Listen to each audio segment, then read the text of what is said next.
everybody. Today we are going to be working on day 4 in the notes. If you look back at that original schedule I gave you, it would be 422, and this would be the homework assignment to complete for tonight, or tomorrow, excuse me. So today's lesson is just going to be a little bit of a review, but I think it's a good review because finding domain and range is often tricky for people. And we're also going to introduce the concept of mother functions. Now, no, I did not just swear, it just sounds really bad. Mother functions is what we're talking about. The word mother or father relates to a parent, right? So a mother function is a function that you start with. It's a bare basic function, like y equals x squared. That's a line, y equals x, right? But nothing's been done to it. It wasn't moved up or down, it didn't change the slope at all. And look at this parabola over here, y equals x squared. It's basic, right? There's no reflection over the x-axis because there's no negative in front. We didn't move it right or left. We didn't move it up or down. It's just your plain old basic parabola. And that's known as a mother function. So perhaps the next time you get caught saying something terrible, which I would not recommend using that phrase at all. It sounds nasty, guys. But if you did, perhaps you could convince someone that you're actually saying mother function instead. So let's take a peek here. Disregard this first column here. Let's look at the equation, the graph, and then we'll talk about the domain and range for each. When I took AP Calc my senior year of high school, prior to getting to that class, we were all given summer work, and in that summer work was having memorized all of these mother functions. There's more on the next page as well.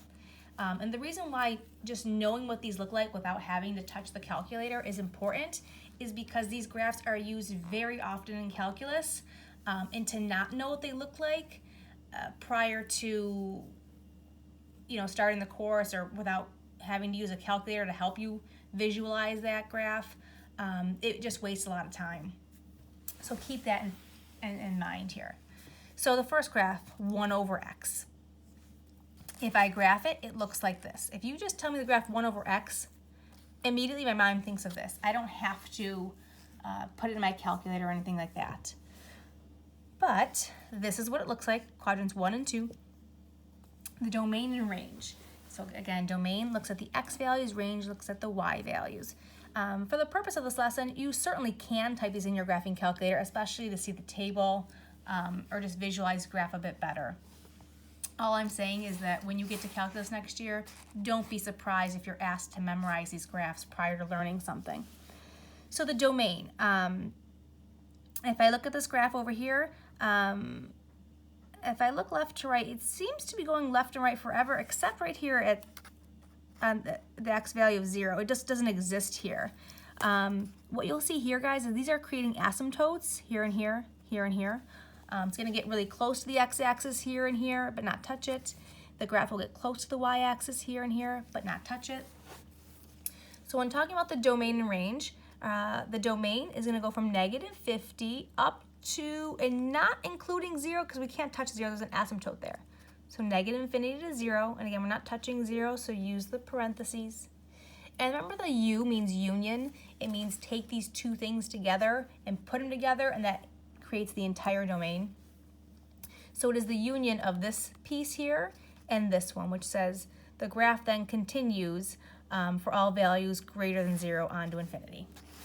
And the range is actually basically the same thing. It goes from negative infinity to 0, doesn't touch 0, and then up to past 0 to infinity. And there we are. 1 over x squared. Well, you guys know when you square a number, you can't have a negative, right? So negative 2 squared is 4, and positive 2 squared is 4. Well, look at the effects it has on the graph here. You see how this graph is down here in the negatives? Okay, this essentially gets flipped over here because when you square a number, it's not going to be negative, and all these numbers here are negative. So knowing 1 over x, it makes it easy to understand why this looks like this for 1 over x squared. So similarly, the domain is going to be the union of two pieces here. It goes from negative infinity up to 0, but not touch it. So again, the parentheses. And we'll marry that with the notion of going from bigger than 0 up to infinity. The range, I don't see it at all down here. okay? And the range is the y values we're looking up and down. So I follow my eyes. Well, when do I start seeing this graph? I start seeing the graph in terms of y values right around 0. Now it's not going to touch 0 because there's asymptotes here. So anything bigger than 0 will do. So 0 to infinity. Now the next one, the line y equals x. Many of you might have that memorized just because it's been used so often since middle school for you guys. This is a line. The y-intercept is 0, so I'll put like a plus 0 there. That would be the y-intercept. Crosses the y-axis 0. The slope is 1, so up 1, right 1, up 1, right 1. And so the domain and range are easy for this one. If I look right and left, if a graph goes right and left forever, guys, you automatically use negative infinity to infinity. If a graph goes up and down forever, you say negative infinity to infinity. Those are always my favorite graphs to find the domain and range of. If they go right and left and up and down forever, it's easy. Negative infinity to infinity. A quadratic, y equals x squared. That should be another easy one for you guys to visualize just because, again, we use that so often. So the vertex or turning point is right here at the origin. And there's a positive in front of the x squared, so it's smiling at us. So if I take a look at this over here, similar to this guy over here, guys, remember how 1 over x and 1 over x squared were related? This ended up just getting flipped up over here when you squared it because a squared can't have a negative answer. It kind of does the same thing over here, guys, a similar notion. See, we go from x to x squared. X squared means you can't have a negative answer. So instead of these answers being negative down here, it kind of gets flipped up in this direction.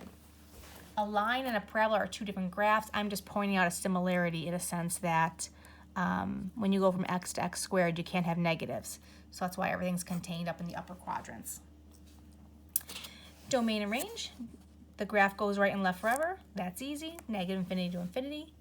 When I look up and down, I'm looking and I don't see it going up and down forever. So that's why I have to zone in and figure out where do I see this graph. I see it for the y value of 0 and greater. 0 to infinity.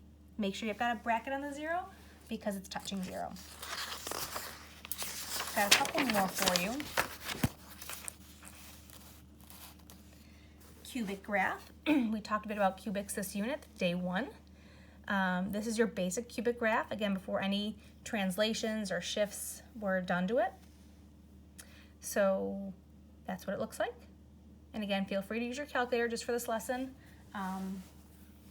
The memorization of these is something that would come more into play for next year. Just don't be surprised when you're asked to memorize these graphs. So the domain and range are negative infinity to infinity because it goes right and left forever. It goes up and down forever. The square root graph. Y equals the square root of x can also be written this way. Remember, fractional exponents known as rational exponents. When you hear the word rational, think fraction. So x is being raised to the power of 1, and the root is 2, power over root.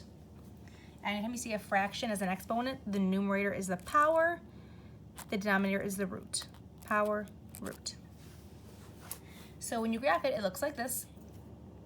This is another graph where I don't see any negatives because the square root of a negative number is imaginary and wouldn't be on this graph. So again, you only see positive numbers here in this graph. So there's my graph. If I look right and left, it does not go right and left forever, but it starts at the x value of 0 and goes right or to infinity. So 0 to infinity. Similarly, if I look up and down, it's not going up and down forever. I see it at the y value of 0 and going up to infinity.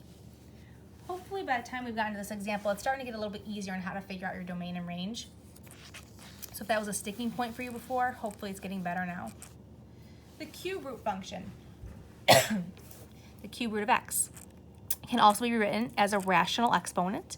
Rational meaning, again, fractional exponent. So rational and fractional, they rhyme, so they go together. Can help you remember that. X is being raised to the power of 1, and the root is 3. This is what this graph looks like. It's going right and left forever. It's going up and down forever. Now, it's going up and down very, very slowly, okay? But it is going up and down forever, so it is negative infinity to infinity. And lastly, we just did this graph in the last lesson, lesson 3 of this unit, the absolute value graph, which again, remember we wrote it as a piecewise function, okay? So these two are the same exact graph when you graph them. But there it is, that sharp V.